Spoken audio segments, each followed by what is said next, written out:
Good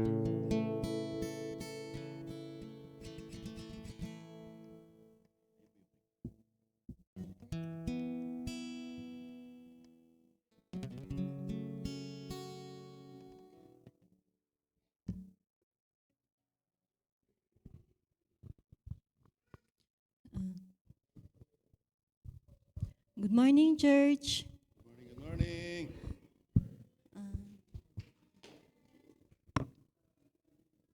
I'd like to call everybody to come here and have a seat and feel the presence of the Lord.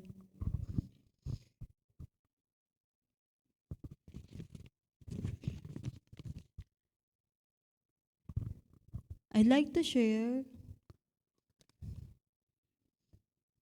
in I'd like to share in Psalms 13, 5 to 6.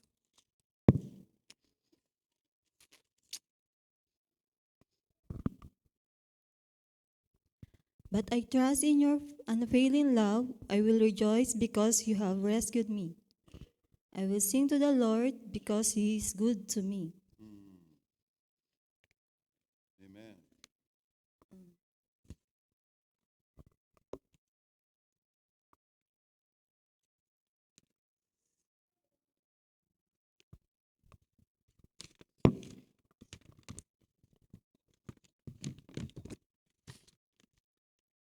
Amen.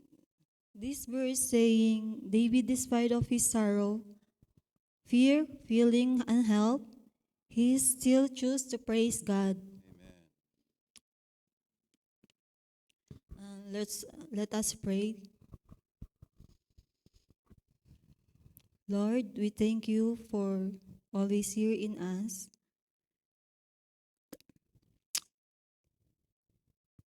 Thank you. No matter what, no matter no matter what comes our way today, we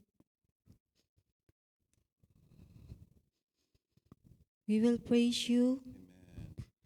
Amen. We know, Lord, you never abandon us. Mm.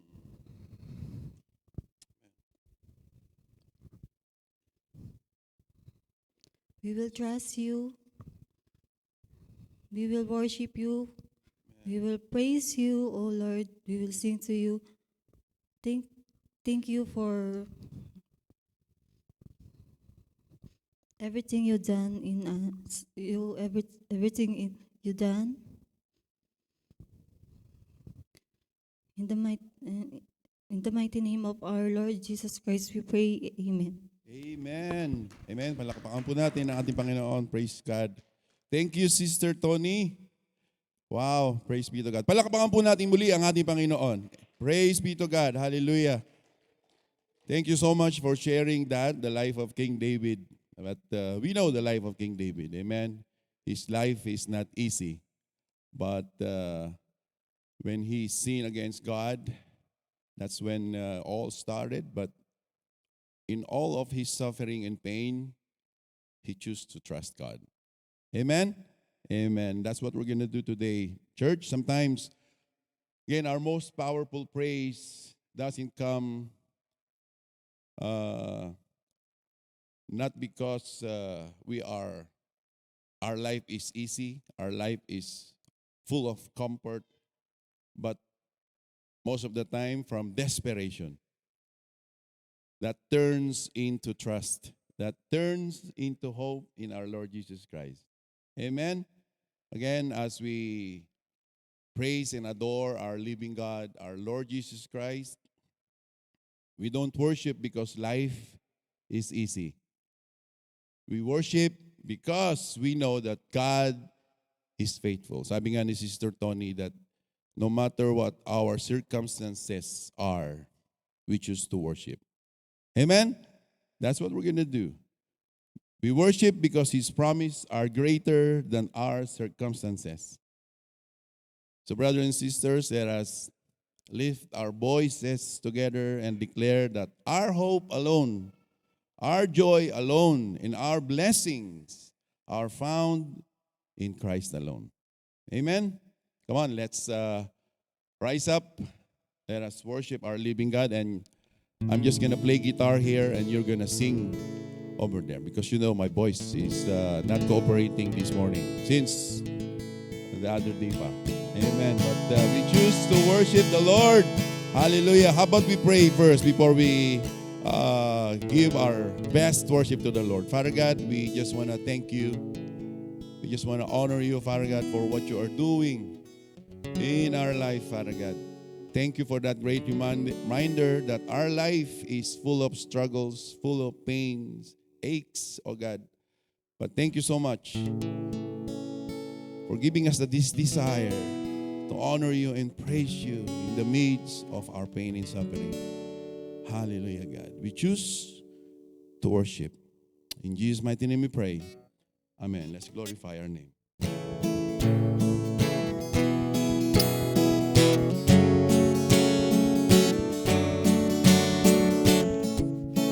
Blessed be your name in the land that is plentiful, where streams of abundance flow. Blessed be your name. Blessed be your name, and I'm found in the desert place. Walk to the wilderness. Blessed be your name. Every blessing. Every blessing you pour out, I turn back to praise. And the darkness closes in, Lord, still I will say, blessed be the name of the Lord.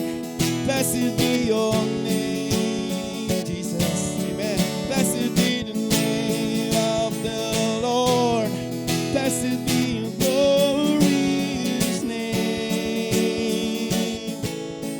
Blessed be your name when the sun shining down on me, when the world's all that it should be. Blessed be your name. Blessed be your name when the road marked with suffering, though there's pain in the offering. Let's bless his name. Yes, God. Blessed be the name of the Lord. Blessed be your name. Blessed be the name of the Lord.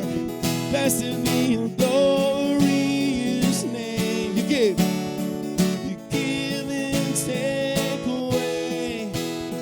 You give and take away. My heart will choose to say, well, blessed be your name. Oh, you give and you take away. You give and take away. By my heart, come on, choose to say, well, blessed be your name. Blessed be the name of the Lord. Blessed be your name, Jesus. Blessed be the name of the Lord. Blessed be your glorious name. Oh, be the name of the Lord. Blessed be your name. Choose to say, God. Blessed be the name of the Lord. Blessed be your glorious name. Amen.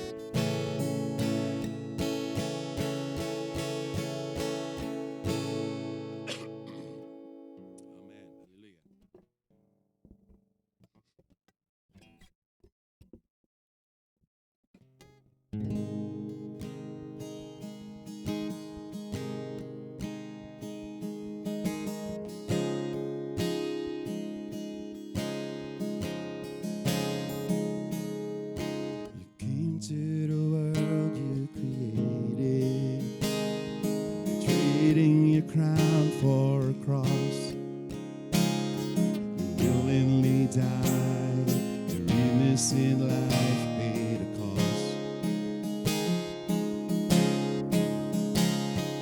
Counting your status as nothing, the King of all kings came to serve,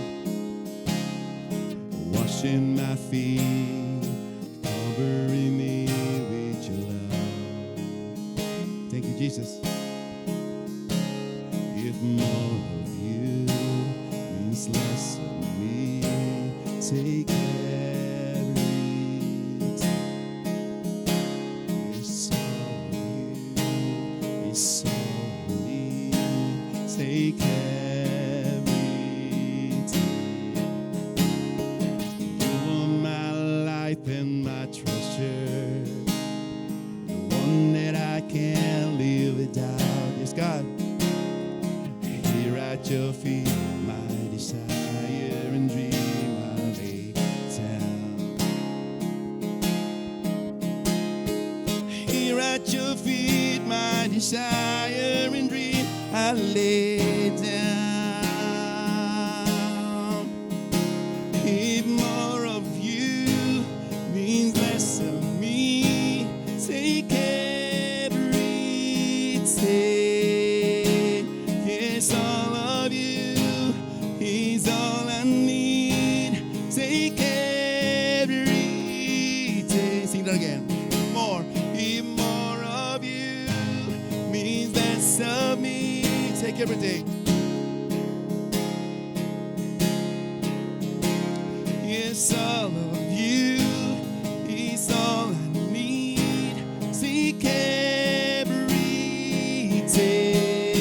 Oh Lord, change me like only you can. Here in my heart, in your hand, Father, I pray, make me more like Jesus. This world is dying to know where you are. Show us the way to your heart. So, Father, I pray, make me more like Jesus. Make me more like Jesus. Make me more like Jesus.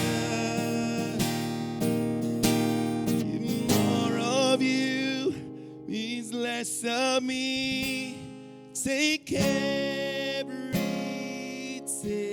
Come on, that's a prayer. More of you, less of me, take everything. Yes, all of you. Yes, all of you is all I need. Take everything. If more of you means less of me, take everything. Yes, all of you is all I need. Take everything. Just your voice. If more of you means less of me, take everything. It's all of you is all I need. Take everything. Amen. Amen.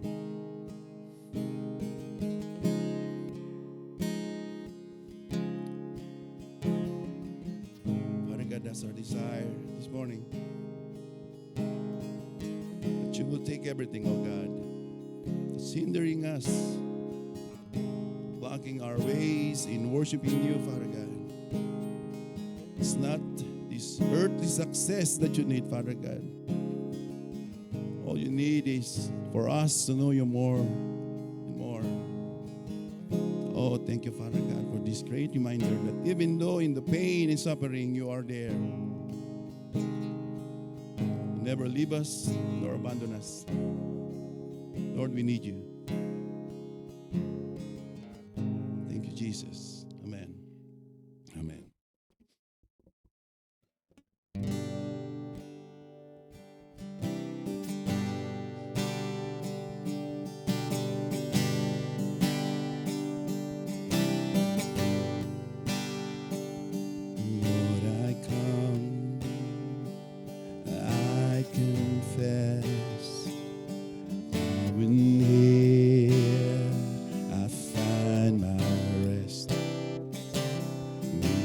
without you, I fall apart.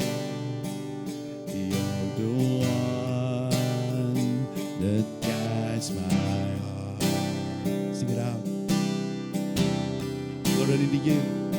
Lord, I need you. Oh, I need you. Every hour I need you. My righteousness is God. Oh, God, how I need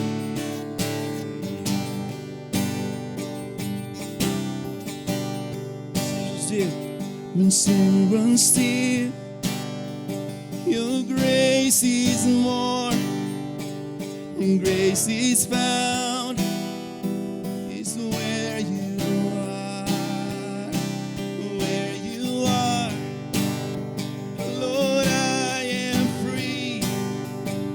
Loneliness is Christ in me. Where you are, where you are. Lord, I am free. Holiness is Christ in me. Lord, I need you. Lord, I need you. Oh, I need you. Every hour I need you. My one defense, my righteousness. Oh God, how I need you. Teach my song to rise to you. When temptation comes my way, when I cannot stand, I fall on you. Jesus, you're my open stay.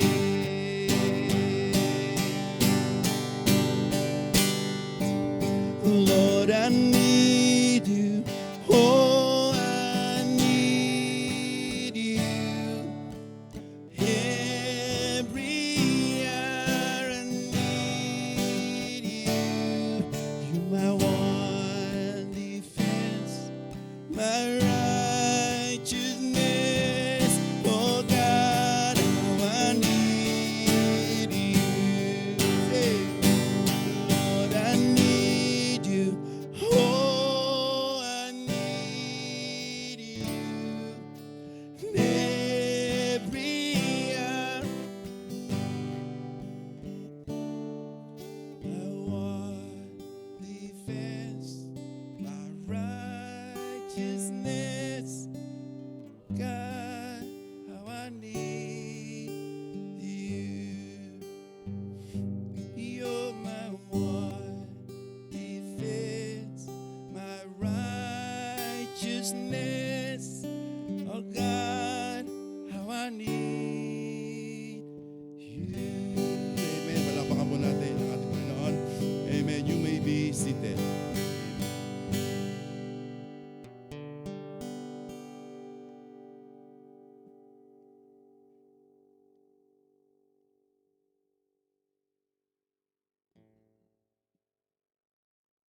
And amen. Oh God, how we need you. My one defense, my righteousness. Wow. Thank you, Brother Bong. Praise the Lord. God is so good. You know, we had a real good meeting with Brother Clark yesterday after this. Yesterday. I'm an hour behind. I'm a week behind. Last week with Brother Clark, and I just praise God for that company, you know, that desires to help churches and build the kingdom of God. It takes all kinds of people, and it takes material blessings, and praise the Lord. Please, you can praise the Lord. We're gonna stay after church and have a vote on what we discussed, and elect some representatives and decide on a borrowing amount, but encourage everyone to stay. Even if you're not a voting member, you can learn about the church and the governance of the church and what's happening. And we just want to be accountable to everyone and open to see all that we're doing. Amen? All right. I'm going to ask you now to take a big, deep breath with me. And breathe out.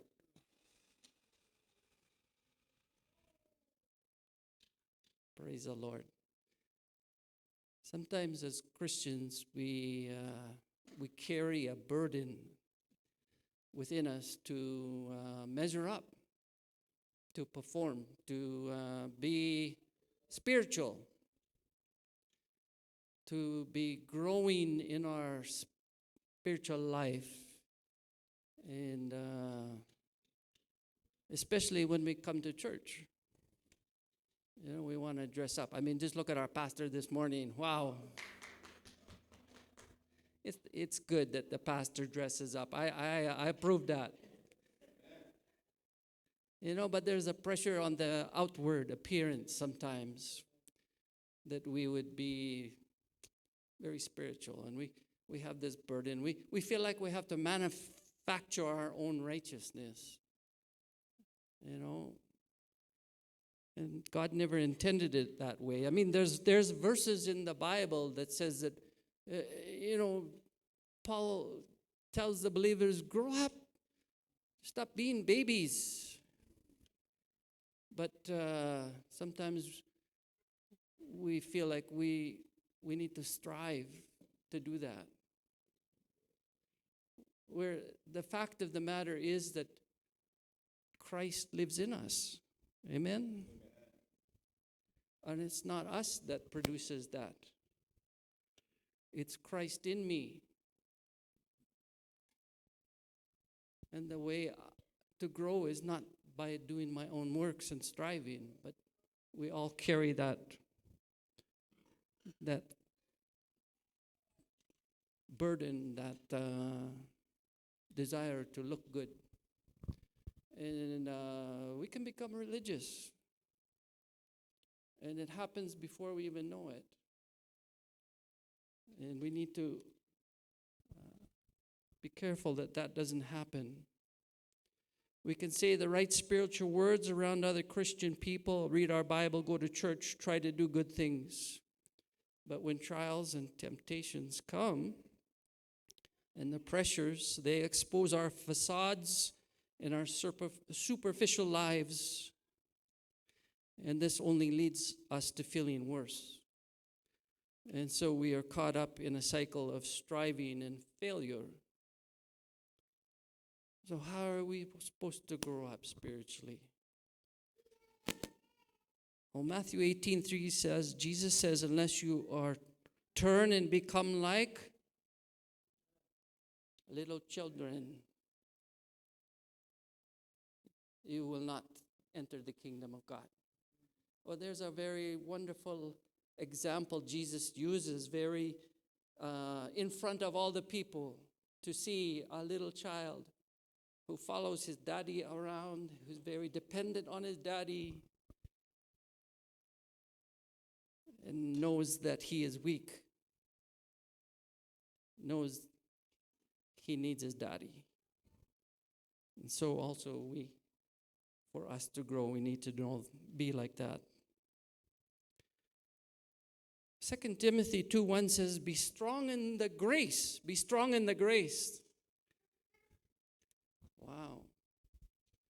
The same grace that brought you into salvation is the grace that Timothy says to be strong in. Be strong in. Paul says to be strong in grace. Be strong in the gospel. We come to Jesus just as we are. And we live our Christian life the same way, by being strong in the grace. Galatians 2:21 says, do not set aside the grace. It's easy to do that, forgetting that we need Jesus, like we sang, I need you every hour. And we start to do it in our own power. And we fail. Acts 13:43 says to continue in the grace. Continue in the grace. In Philippians 2:13 it says, for it is God who works in you to will and to act according to the good purpose. It's God who is in us that does it. In Titus 2:11-12 it says, the grace of God that brings us to salvation teaches us to say no to ungodliness. It's the grace of God in us. God's grace. Grace, grace. Not our own works, not our own strength. I hope you can rest in that this morning and just feel comfortable here this morning knowing that it's not your strength, it's not your power. It's Christ in me is the hope of all glory. 2 Corinthians 5:17 says that we are a new creation. That Christ is in us when we become born again. And it's His growth in us that makes us to act out correctly. Well, why do we do communion every Sunday?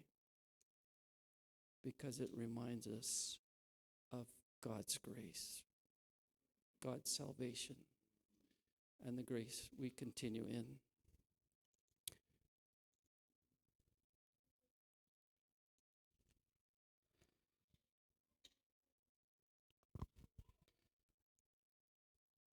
Jesus said on the night he was to be betrayed, he said, this is my body, which is for you. Do this in remembrance of me. Let us partake of the bread.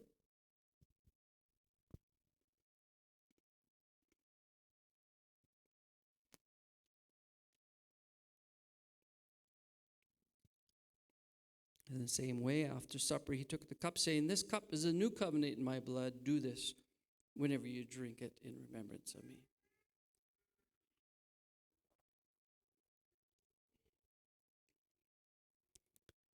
Father God, that we thank you for the wonderful salvation that we have in you,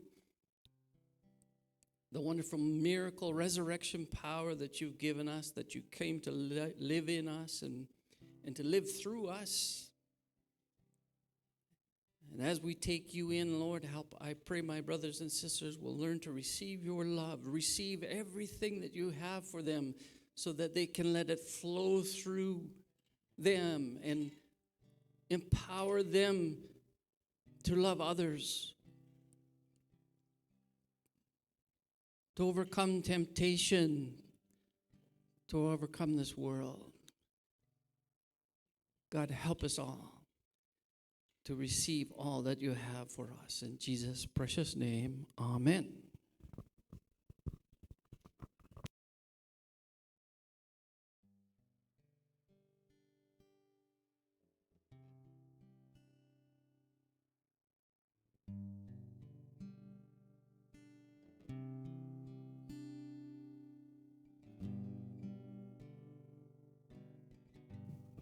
Good morning, church. Morning.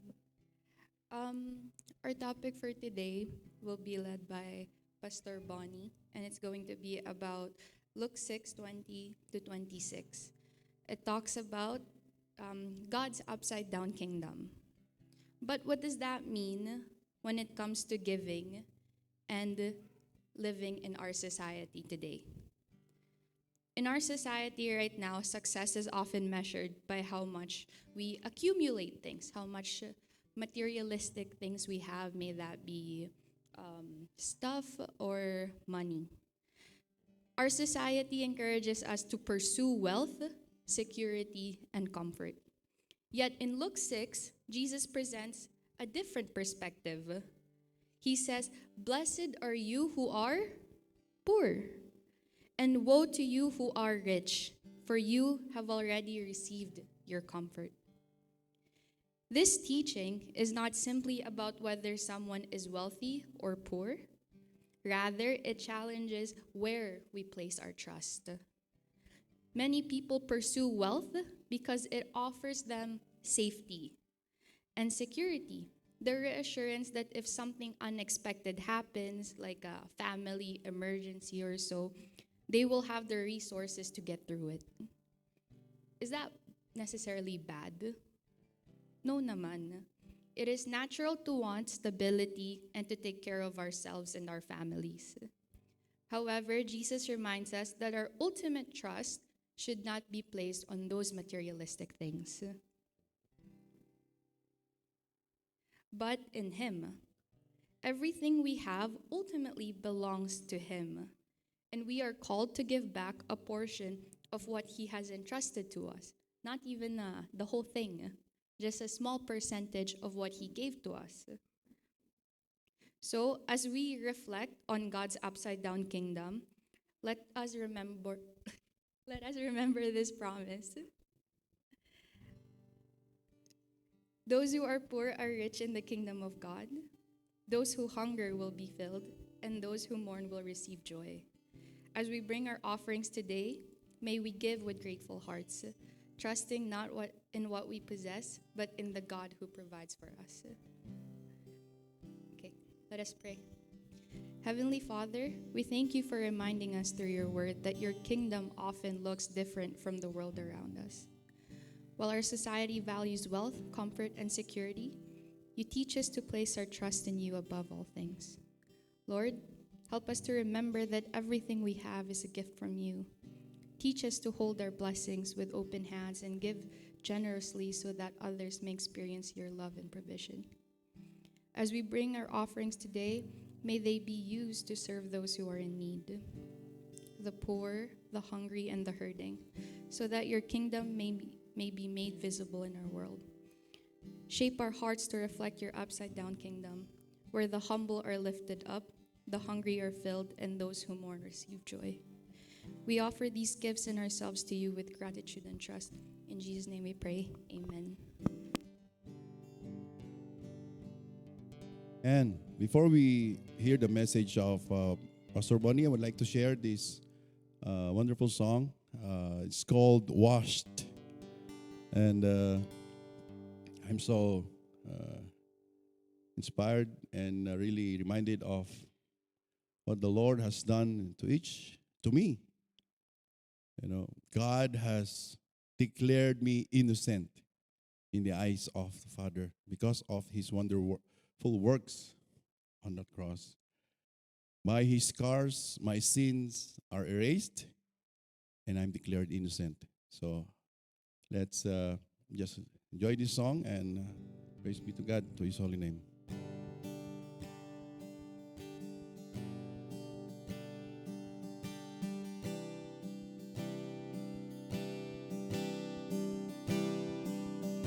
When I was lost, the wayward one so far away,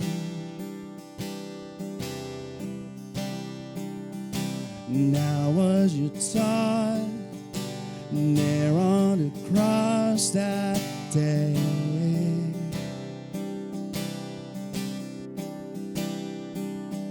And I saw the feast, but I choose the dirt to lay my head. Now was a captive to what the accusers say.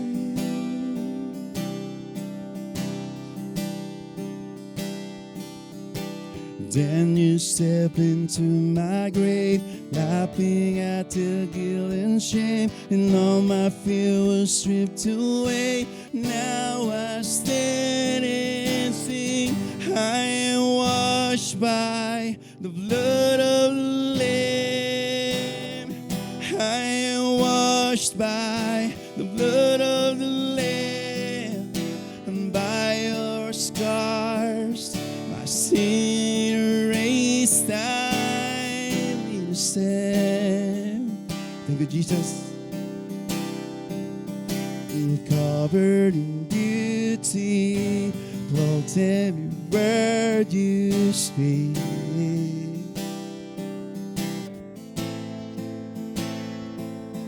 And I stand a promise that you will never leave.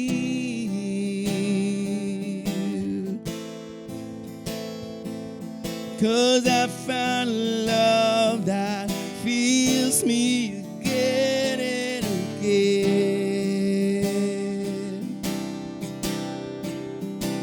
Oh, I tasted freedom, drowns up all my sin. Come on, sing it out. Then you step into my grave, laughing at the guilt and shame, and all my fears were stripped away. Now I stand and sing. Then you step to my grave, laughing at the guilt and shame, and all my fears were stripped away. Now I stand and sing. I am washed by the blood of the Lamb. I am washed by the blood of the Lamb. By your scars, sin erased, I'm innocent.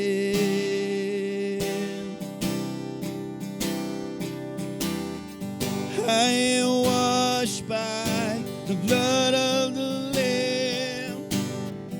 I am washed by the blood of the Lamb. By your stripes, I'm closer than I've ever been. Hallelujah. Washed by the blood of the Lamb. I am washed by the blood of the Lamb. By your scars, sin erased, and I'm innocent. Amen. Praise God.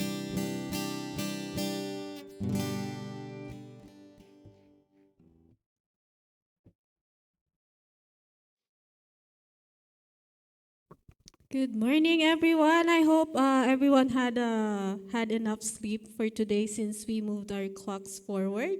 And I'm really looking forward to warmer days, the coming spring. And I hope everyone is too. Just a few announcements today. We just want to remind everyone who are selling tickets. Our raffle draw will be next Sunday after the church service, which will take place here after the service. And just a reminder to everyone that's still selling to give your tickets and the payments to Sister Beng by March 13, so everything can be finalized before the raffle. Also, as mentioned by Brother Marvin earlier, to everyone to please stay after the service for our congregational meeting and voting for the church property. We had a meeting last week with Brother Clark, and we had some really good news from him. And we want to share that to the congregation today. So if everyone can stay, we will really appreciate it. Thank you.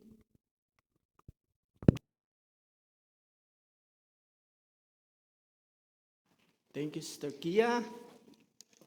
Um, Thank you to our tech team. Everything is getting better. Amen? No, no one agrees with me that everything is getting better.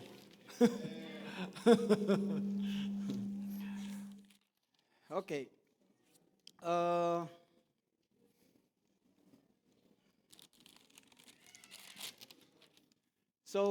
Everyone knows that we entered into our new series, which is, as mentioned before, it was God's upside down kingdom. Huh? I remember a song, "You Turn My World Upside Down." So today, I am inviting each and every one of us to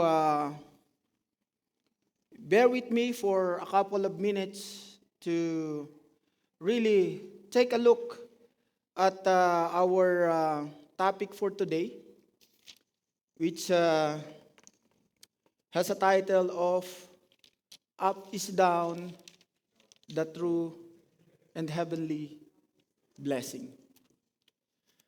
So if you want to follow me in our scripture, it is in Matthew chapter 5 and Luke chapter 6, verses 20 to 26. So I am encouraging each and every one of us to take a look at our scripture for today so that you can follow me.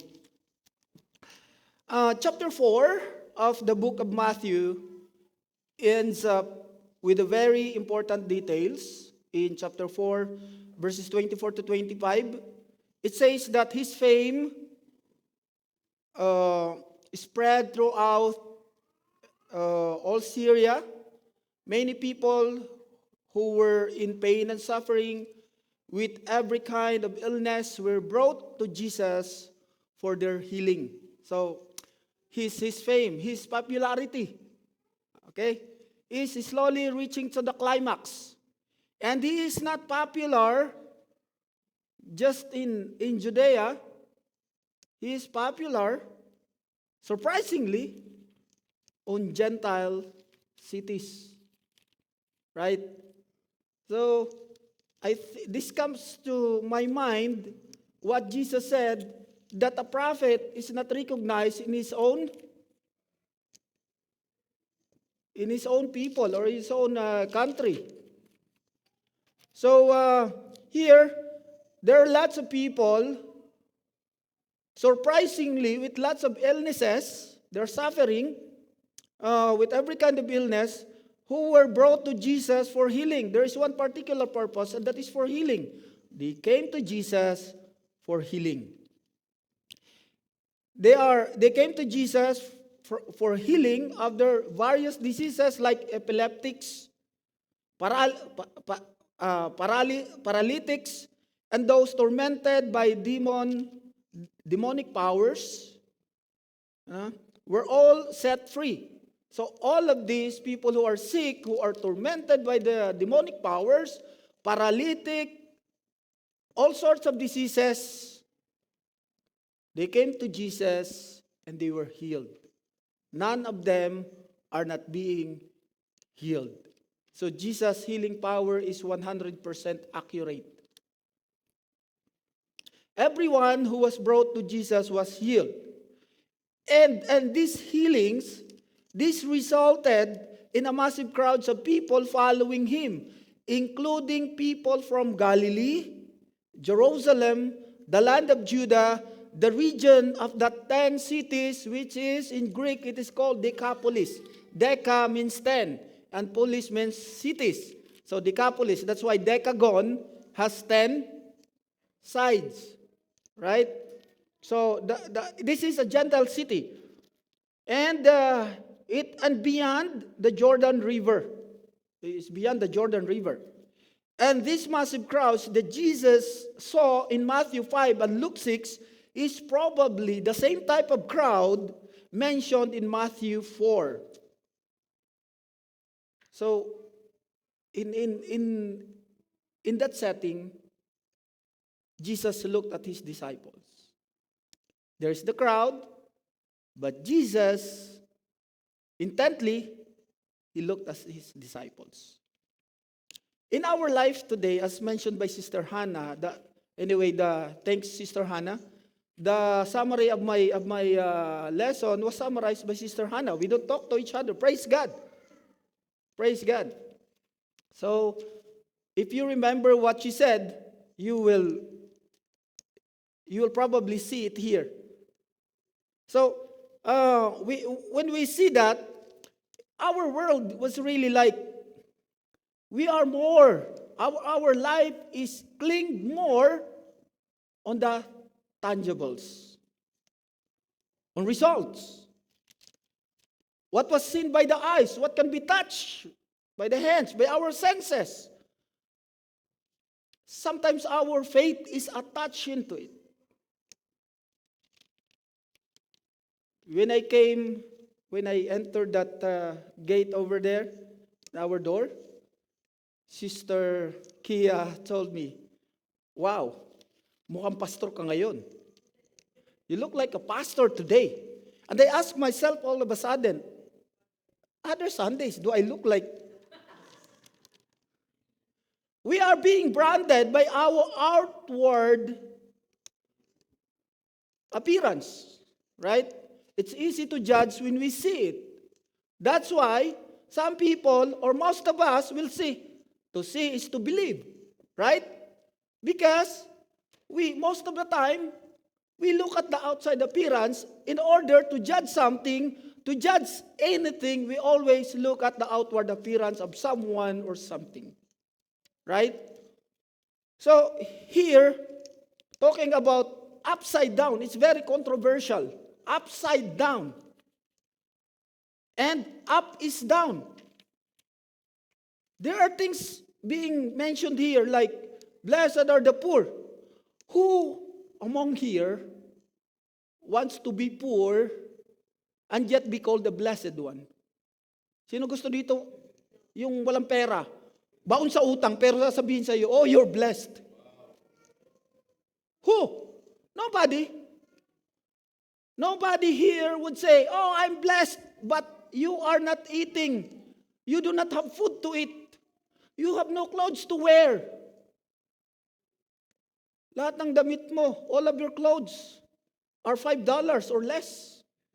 And yet you call yourself a blessed one. You are being called as a blessed one. Who among here will say that? Who among here will be proud? "Oh, I'm proud that my shoes is," ano pinakamurang shoes ngayon? Ha? Anong brand? What brand? Ha? Salvation Army. Anyway, I bought lots of shoes in Salvation Army, but that's not for me. That's for my brothers and sisters way back home.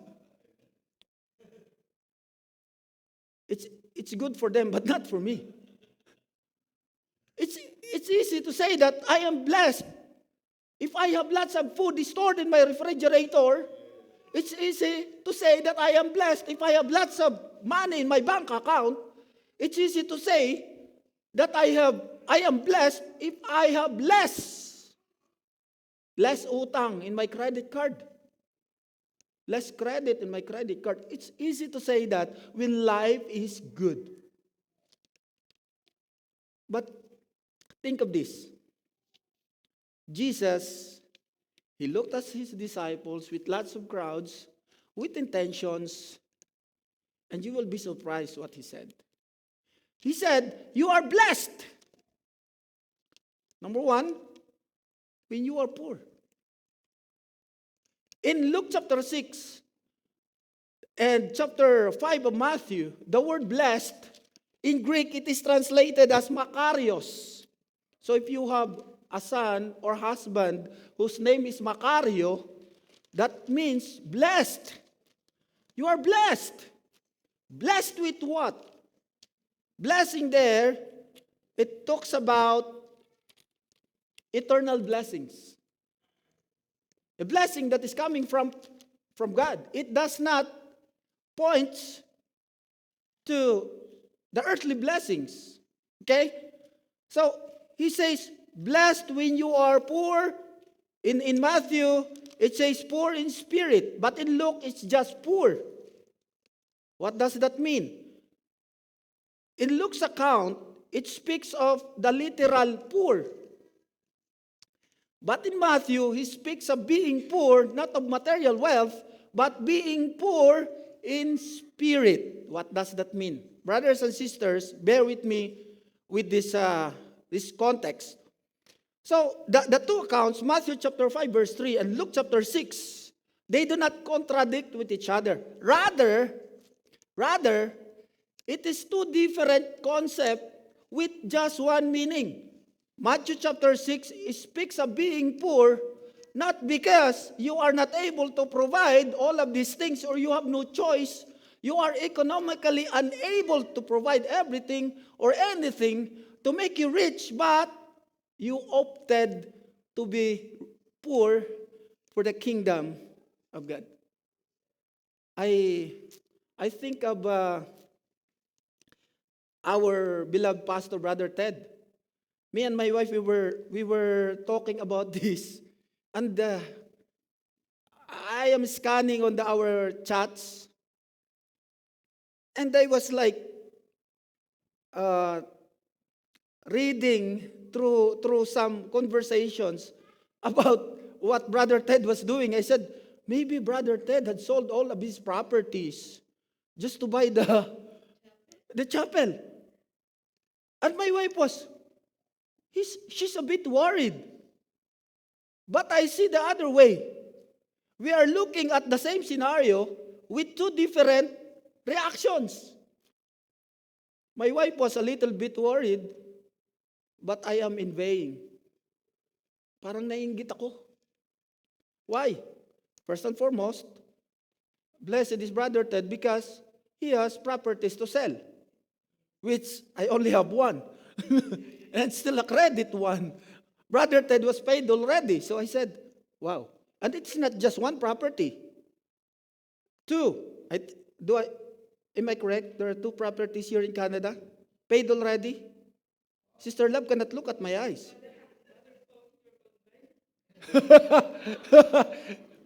No, I mean, it's to me, I see the blessings there. That these people, even in the Bible, there is this Barnabas who sold everything, all of his properties, for the kingdom of God. And his name, until now, we read his deeds. That was just my assumption, Sister Love. I was in assumption that Brother Ted had sold all of his property. I said, wow. But I don't know if it's correct, or I don't have any idea. So, there were lots of people in the history of the church that has given all of their properties for the sake of the kingdom, because of Jesus Christ, because of their love of Jesus Christ. And if you are going to take a look at it, they became poor. Why? Because they sold all what they have. So they instantly become poor. Though they are rich, they are poor. Contradictory, right? They are rich, now they are poor. They have decided in their heart to be poor, to be rich in Jesus.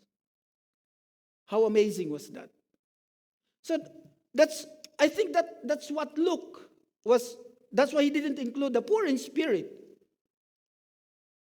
So in Matthew chapter 5, Matthew add the word poor in spirit. What does that mean? These people are literally poor, and they don't have anything to be proud of. They don't have anything. They don't have no property to provide their needs. Yet, they are longing. They are wanting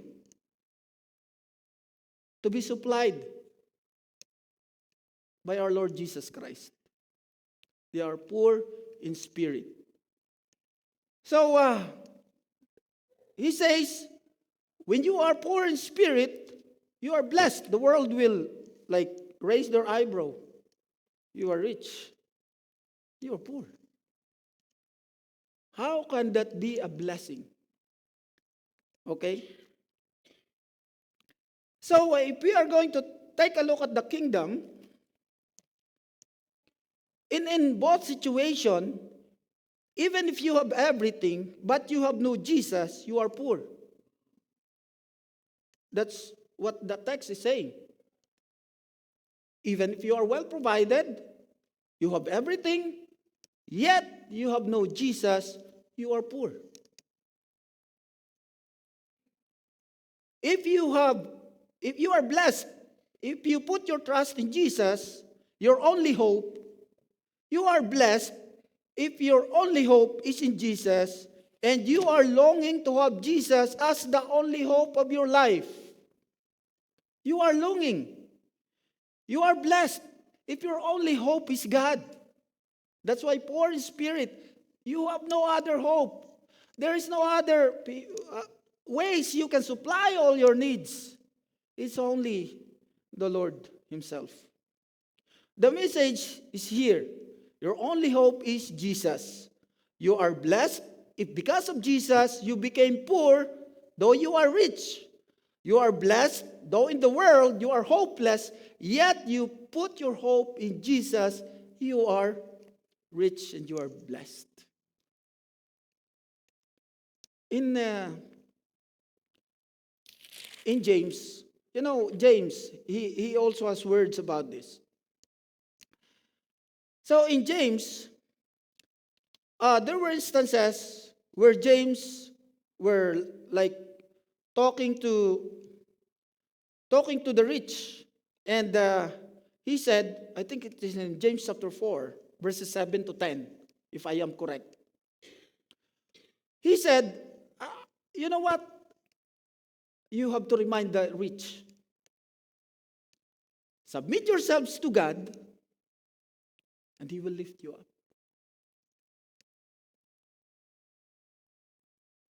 A poor brother is blessed because God had lifted him up. And the rich brother is blessed because God puts him down. See, if you're going to understand the meaning of these two seemingly different concepts, like the poor is being lifted up by God, and God put down the rich down. What? You may think that, it's really very hard to become a rich Christian. Or you may think, no rich Christian can go to heaven. Right? You may think, it's very difficult to become a rich Christian. So it's very difficult to become a Christian. I'm not saying either that becoming a Christian is easy. Though, becoming a non-Christian is not easy as well. Right? So, here, a poor man will be joyful because it is God who lifted him up. And the rich man is blessed and needs to be joyful as well because God had brought him down. Why God needs to brought down the rich man, the rich Christian, down? Why? Again, James chapter 4 said, submit yourselves to God and He will lift you up. So if a Christian, a rich Christian, really wants to be blessed, he needs to run away from the hope that he has on his wealth and go to Jesus by submitting himself to Him, because it is Jesus who's going to lift him up. You are blessed. Okay? If in John chapter 6 verse 35, we're talking about provision here. Jesus said, I am the bread of life. Again, in the Bible, when we say bread, that means food, right? So that's why Jesus said to the devil, man shall not live by bread alone. So the one thing that sustains life temporarily is food, right? Chicha. It sustains temporarily, but it cannot sustain eternally. No matter how good the food we eat, we still get sick. We still die. It cannot sustain the youth of me, and as well as you. It cannot sustain. We're still going to die. No matter how good the food we eat, it cannot sustain life. In Matthew chapter 6, verse 35, Jesus made it clear when He said, I am the bread of life. See, He is not satisfied with just saying, I am the bread. But He said, I am the bread of life. Whoever comes to me will never go hungry. Listen to this. He said, I am the bread of life. Whoever comes to me will never go hungry. And whoever believes in me will never be thirsty. No matter how full our refrigerator is, you will still be hungry. Some of us are always hungry, right? Hungry and angry. Kakakain lang, kakain uli. If our Filipino meal is really a lot, right? A lot. We have almusal, breakfast. We have snack in between almusal and tanghalian, right? Sometimes it's twice. So if we are going to count, maybe Brother Marvin know this, right? So how many times do we think we eat, Filipinos? 6 times? Huh? Midnight snack. We still have midnight snack. See, 6 times. But have we asked ourselves, why are we still hungry? And complaining. Why are we still hungry and complaining? It's because what the food supplies is our temporary life. Temporary life. And Jesus said, I am the bread of life.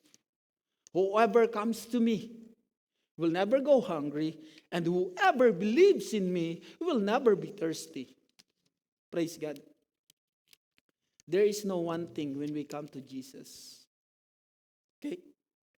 Jesus is the essential provision of our need that satisfies the deepest human need. He is the essential. Blessed are you when people hate you. Okay? Oh, I went too far. So the second blessing he said, blessed are you when you are hungry.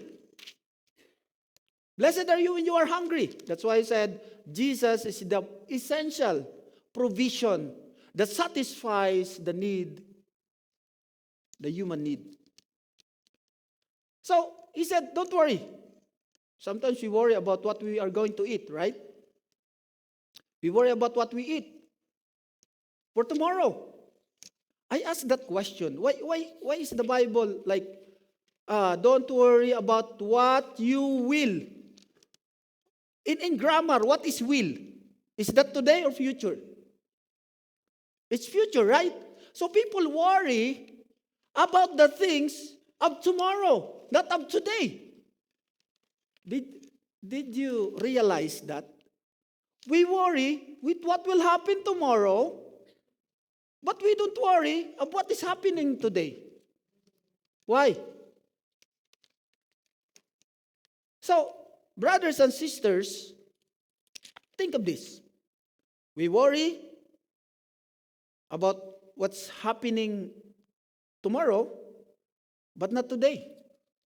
We spend a lot of thinking about what's going to happen tomorrow if tomorrow never comes. If tomorrow, will there be food to eat? Will there be provision for tomorrow? But Jesus said, blessed are you those who are hungry, or those who are hungry. Okay? But Matthew said, in verse 21, he added the word, and thirst for righteousness. Matthew 5:6, he added the word, and thirst for righteousness. In Luke, he only said, blessed are those who hunger now. And Matthew added, and thirst for righteousness.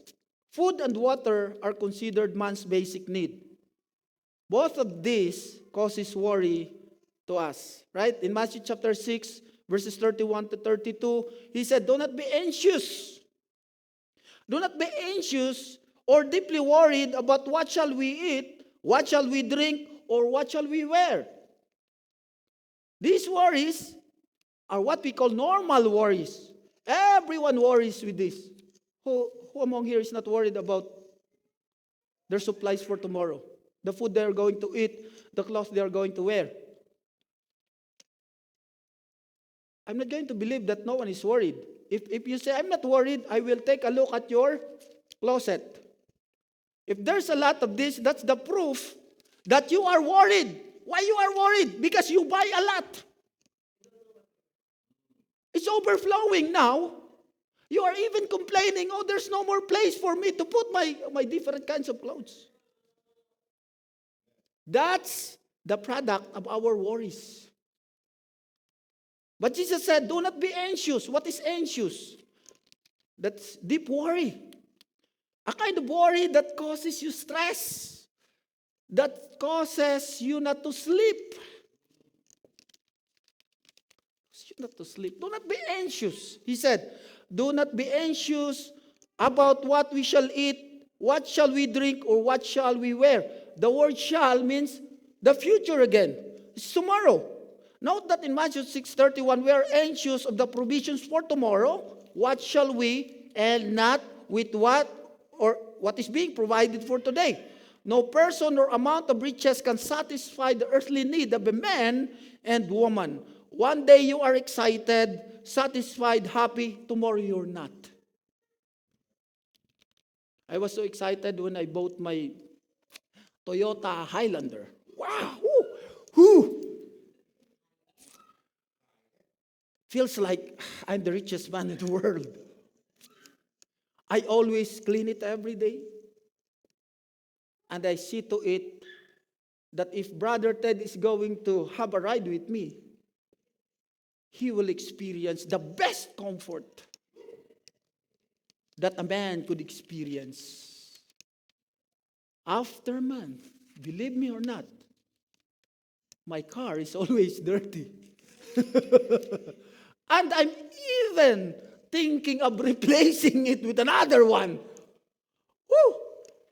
I was like, what is my credit score now?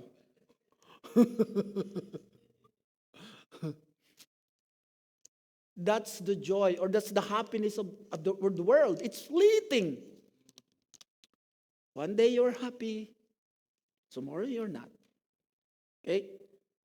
Jesus gave us the answer to this. He said, why worry for tomorrow? Why are you worrying for tomorrow? Let tomorrow worry itself. That's how we answered it. Why are you worrying for tomorrow? Let tomorrow worry itself. I was like, there are people who worry about like the war in Iran right now. They are so stressed. Oh, there's war. They're even like fighting. They want to fight with somebody else who opposes their political belief. They cannot sleep. They cannot eat. They always worry. The question is, are you in Iran? Are you a soldier? Are you what? Why are you so stressed? So why worry for tomorrow? Let tomorrow worry itself. Why worry for tomorrow? Why worry about tomorrow? You even don't know. Or why worry for tomorrow when in fact worrying for tomorrow subtracts the day of your life? Jesus said, is there anybody who can add days of their life for worrying? No one. But that's our favorite thing to do, worry. We always worry.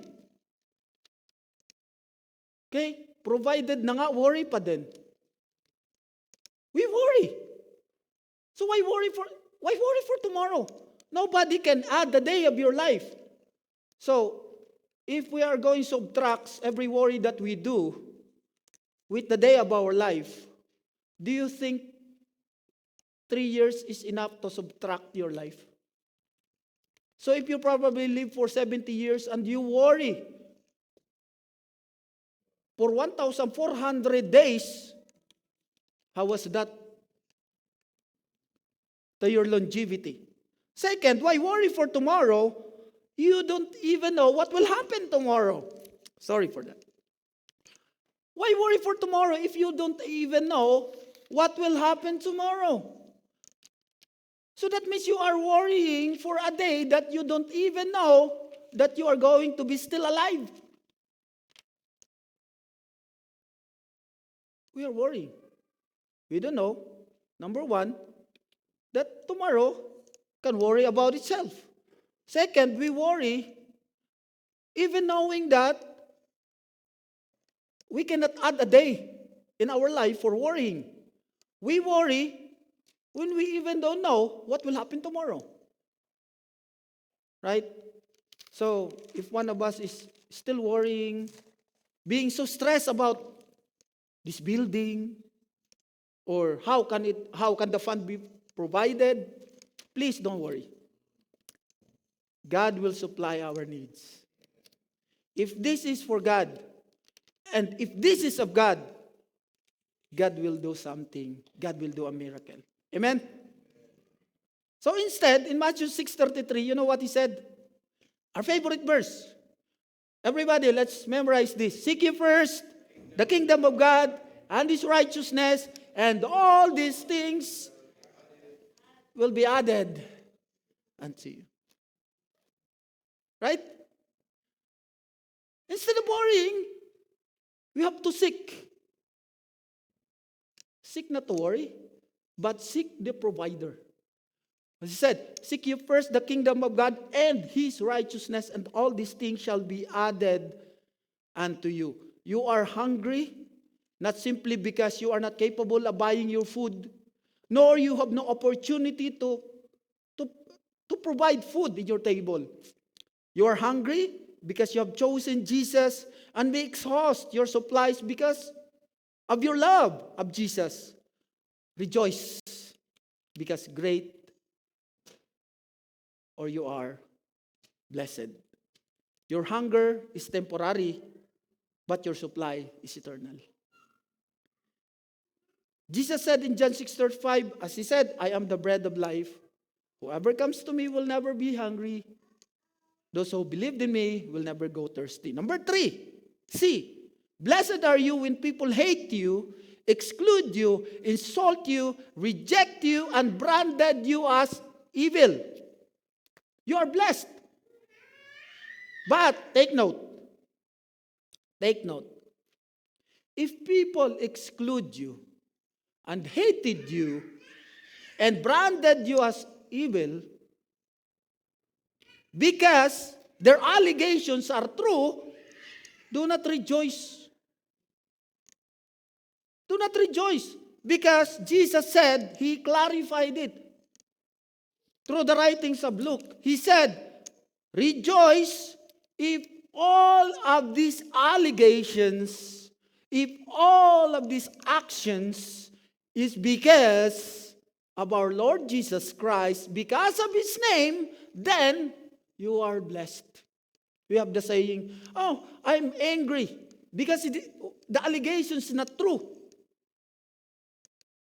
Now we know that you need to be happy if the allegations are not true.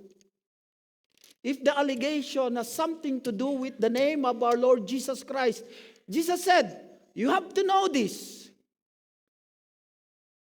that the world hated me first before it hated you. Sabi niya, that's what He said. You have to know this. In Filipino, dapat malaman ninyo na ang sanlibutan ay napuot una sa akin bago sa inyo. Ako muna, it's me first. So, no slave is greater than his master. What the master has suffered, his servants are going to suffer. Not because they are doing things unwell, but because of their affiliation to the Master, to our Lord Jesus Christ. The command is rejoice. When you are branded as evil, excluded you. I know the youth sometimes we have this pressure. What is the pressure here? The pressure to align yourself to your peers, right? That's why it is called peer pressure. There's a pressure to align. What is the norm? The norm of the society. So that's why, do not be surprised if your teenagers look differently, parang weird. Parents, why? They are experiencing this peer pressure. That's the same with religion, with Christianity. We are forced. We are forced to dress like this because the expectation is pastor should dress well, right? Right? And it's sometimes I am saddened by this fact. Way back home, I dress well. Most of the time I dress well when I'm doing my sermon. But believe me, I have no money. I dress well, but my pockets are empty. Kinakabahan pa ako kung hindi galit ang elder sa akin. Kasi pag my heart is racing, maybe I offended the elder, because if I offended the elder, they will not approve my love gift. I will be going home walking. So I have to make sure that I myself conform to the theology, to the thought of the elder. So instead of appeasing God, I am now appeasing people. That's the pressure there, right? So this is the problem of the society. We are driven into conformity, and we have to watch ourselves. Are we conformed to the world or conformed to Jesus? That's the question. So blessed are you when people hate you, exclude you, branded you as evil, rejected you because of your affiliation to Jesus. He said, rejoice in that day and live for joy. You know what is live for joy? You are really like when you are so happy, woo, right? You are jumping. Live for joy, because great is your reward in heaven, for that is how the ancestors treated the prophets. Why Jesus included this? He was referring to the Jews during that day. What they did to the prophets, they did to Jesus, and finally to the apostles and believers of Jesus Christ. What did they do? They killed the prophets of God. They persecuted them. They insulted them. Jesus himself experienced that when somebody spit on him and slapped his face. That was an insult. During that day, when somebody slapped your face, that is the ultimate, one of the greatest insult a man could experience, slapping his face. Okay, in healthcare, it is degrading the humanity, degrading the honor of someone when you slap your clients. So now, Jesus experienced that, the apostles experienced that, the prophets before Jesus experienced that. But the false prophets, they welcomed them.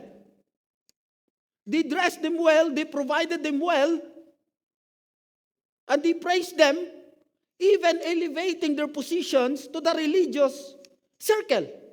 The false prophets. That's why Jesus said, they did that. That's what they did to the prophets before me.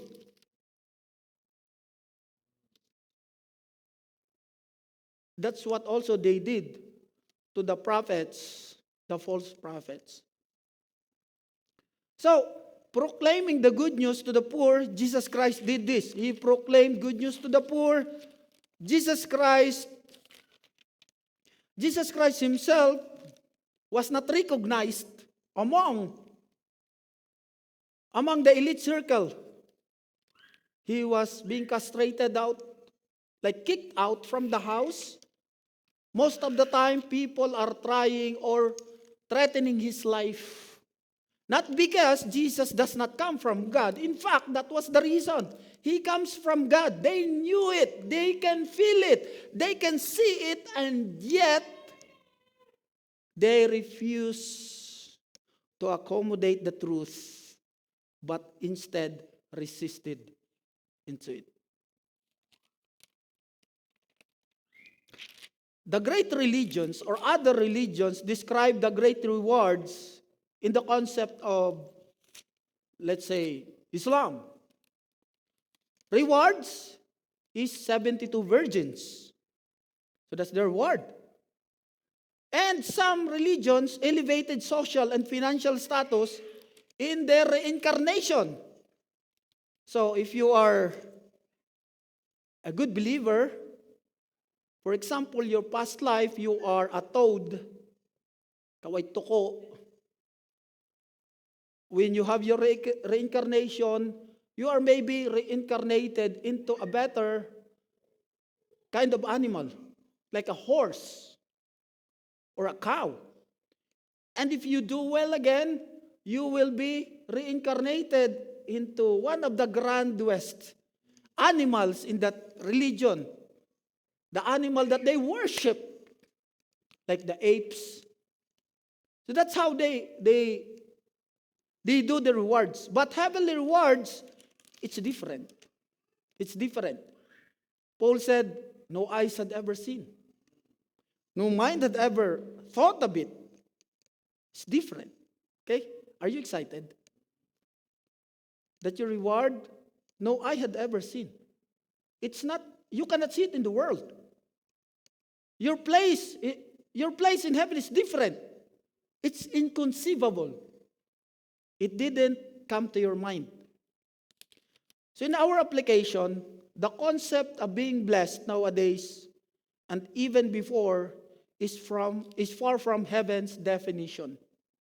In the world, you are blessed when you are rich, well-fed, and possess a name that people love and cheer. We heard it from Jesus about who is blessed. He said, blessed are you when you are poor in spirit, hungry, hated, excluded, insulted, rejected, and branded as evil because of me. For great is your reward in heaven. My question today, before I'm going to end this lesson. From where are you expecting your reward? Do you want to consume it now and worry tomorrow? Or you will be willing to wait and be excited and live for joy when the appearing of our Lord Jesus Christ came. We will be one of those people who are excitedly waiting for His return. Are you excited? Are you excited? Praise God. Let's pray. Heavenly Father, thank you for not just informing us, but letting our eyes be wide open to see the great blessings, Lord, that you have prepared for us. These are seemingly different from the concept of where we are today, where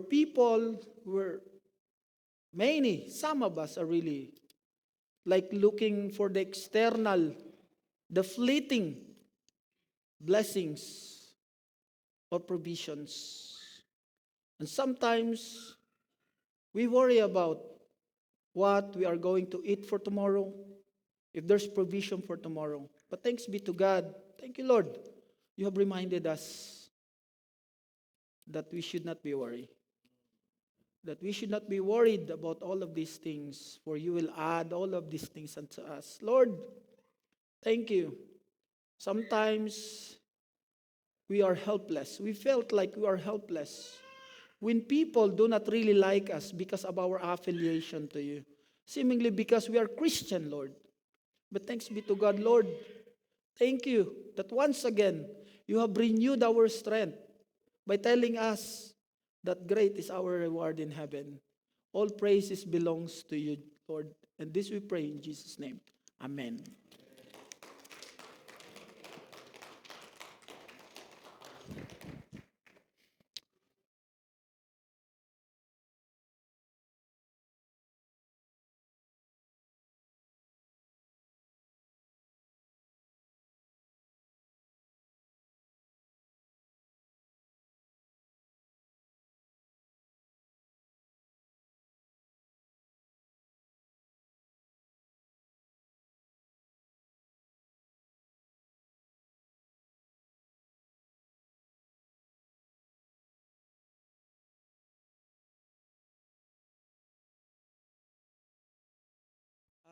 I'm inviting each and every one of us to please stand up, and we are going to pray.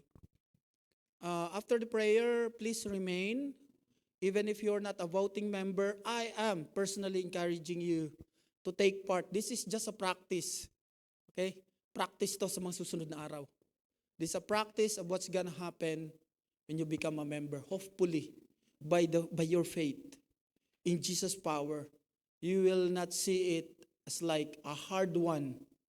It's so hard to become a Christian. No, you will see it as a blessing. Let's pray. Heavenly Father, thank you that your word had flowed continuously in this church, that you are showing to us some miracles that we didn't expect. Sometimes we fell short of expecting, Lord, that you will do extraordinary things in our life. We are deeply worried with many things, Lord, but you are freeing us from those worries. Thank you, Lord, that the opposite is happening. The things that are unexpected is happening. It proves only, Lord, that we need to be dependent upon you. Like a child, Lord, who is dependent upon his father, may all of us, Lord, be dependent in all circumstances to you.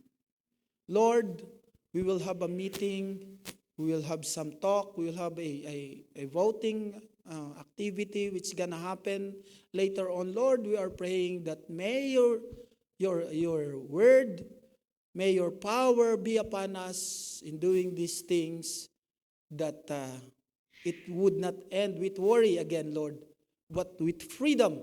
Freedom in knowing that you provided us with what we need, Lord. And this we pray in the mighty name of our Lord Jesus Christ. Amen.